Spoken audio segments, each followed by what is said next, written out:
경찰청 국가수사본부장이 직접 나와서 우리 증거 많다라면서 혐의 입증 자신감을 보이고 있습니다. 가장 중요한 그 대목이 우리는 거짓말 탐지기를 안 써도 될 만큼의 확실한 증거들이 많다라고 한 대목인 것 같아요. 아니 우리가 잘 아시잖아요. 왜냐하면 서울에 CCTV가 얼마나 많이 있습니까?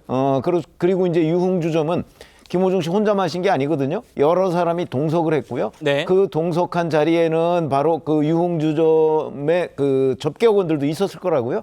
그러니까 그 사람들이 다 뭐 정확하게 뭐 몇 병을 먹었다, 몇 잔을 먹었다 이렇게 얘기할 수는 없지만 네. 적어도 그 술자리에 들어간 소주의 병수가 얼마고, 그다음에 김호중 씨가 얼마나 자주 그 술잔을 들이켰느냐 하는 부분은 예. 그 같이 술 먹는 사람이면 다 알잖아요. 그러니까 아마 대략적인 건 다 진술을 했을 거라고요. 네. 그러니까 CCTV 있지, 관련 증언이 있지. 예를 들어서 저 사고 같은 경우는 그 사고를 당한 운전자 있죠. 그 영업용 차량의 운전자 있죠.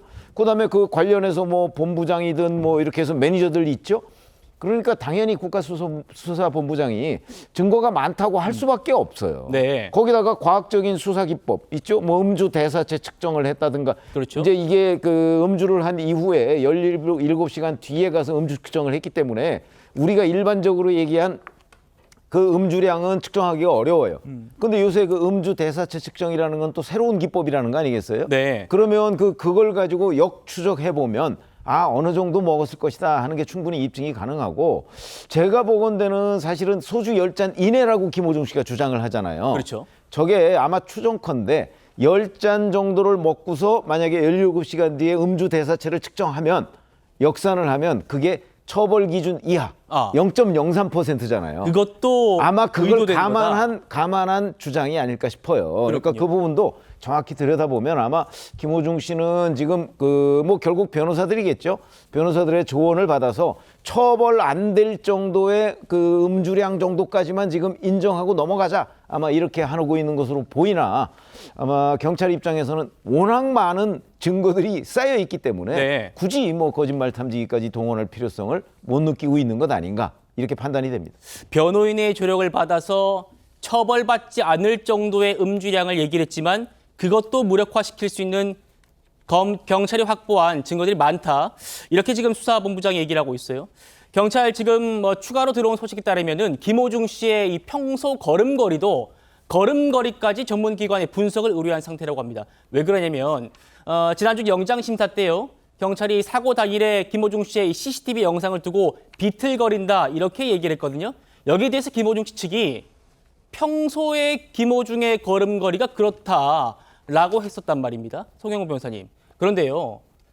자, 이런 걸음걸이 분석이요. 과거의 살인사건 수사에도 적용이 된 적이 있더라고요. 예, 걸음걸이도 분석과 감정의 대상이 될 수 있습니다. 이게 예. 이제 법 보행 분석이라고 하는데요. 우리나라에서는 재판에 활용되기 시작한 것은 2013년이고 유죄의 증거로 결정적으로 처음 작용한 것은 2016년에 있었던 그 대구 금호강 살인 사건입니다. 네. 사건은 굉장히 흉악한 사건이기 때문에 제가 여기서 설명을 드리진 않겠고요. 2015년 대구 금호강 살인 사건이요. 예, 15년의 사건이 있었고 재판은 16년에 있었습니다. 네. 그래서 그 당시에 처음으로 이제 유죄의 중요한 증거로 사용이 되었고요.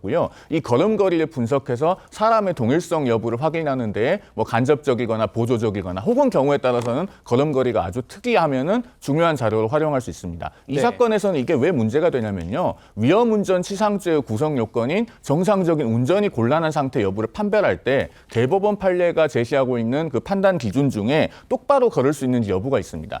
그래서 그 비틀거린다고 하는 CCTV 영상이 의미가 있었던 것이고 예. 그걸 깨기 위해서 김호중 측에서는 평소에도 이렇게 좀 비틀거리면서 걷는다라는 주장을 했던 겁니다. 그러니까 수사기관에서는 그러면 평소에 김호중 씨의 걸음걸이가 있는 영상들을 확보해서 정말 그런지 한번 따져보자. 그렇게 해서 이제 법 보행 분석도 해보겠다는 방침인 것으로 그렇게 이해됩니다. 법 보행 분석. 지금 뭐 저희가 비교해드린 2015년의 대구 금호강 살인 사건 뭐 이것과 김호중 씨의 죄의 중함이 분명히 차이가 있죠. 살인 사건에 비교할 바는 아니겠습니다만 지금 이게 왜 의미가 있는지에 대해서 송 변호사님께서 자세히 말씀 주셨어요.